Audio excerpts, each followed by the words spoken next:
Барлықтарыңызға сәлем. Бүгін сіздермен езілмей өте дәмді болып шығатын мантының рецептісімен бөлісетін боламыз. Қамырдың рецептісін описаниеде қалдырып кетемін. Менің анам кез келген қамыр тамақты, яғни манты бешбармақты сол рецептпен істейді. Осылай видеодағыдай кішкене қамырды басып алып, 5-6 бөлікке бөлетін боламыз.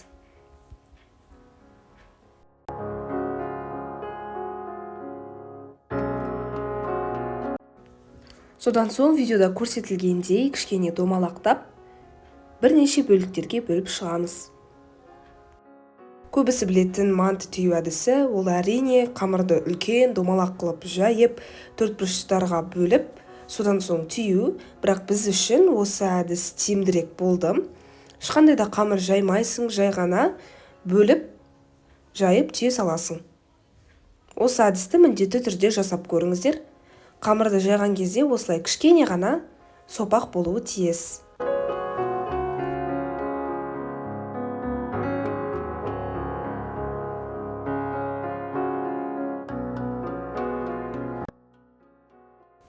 Енді жайылған қамырды қолымызға ұстап, қажет мөлшерде фарш салып, кезек-кезек екі жерінен түйетін боламыз. Видеоға мұқият қарасаңыздар, ең алдымен басын қысып, содан соң қамырдың екі жерінен осылай кезек-кезек түйе береміз.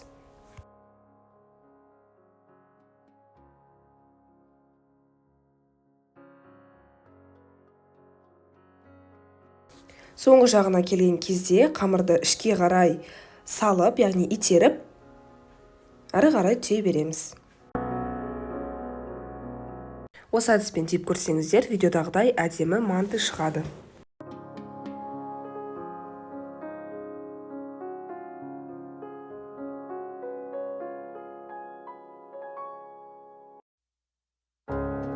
Осылай мантыларды түйе бересіздер. Оларды түйіп біткенше мантаваркаға көлеміне қарай су құйып, асты жабыспас үшін тұз сеуіп, қақпағын жауып қайнағанша күтесіздер. Мантаварканы майлап, мантыларды қойып шығасыздар.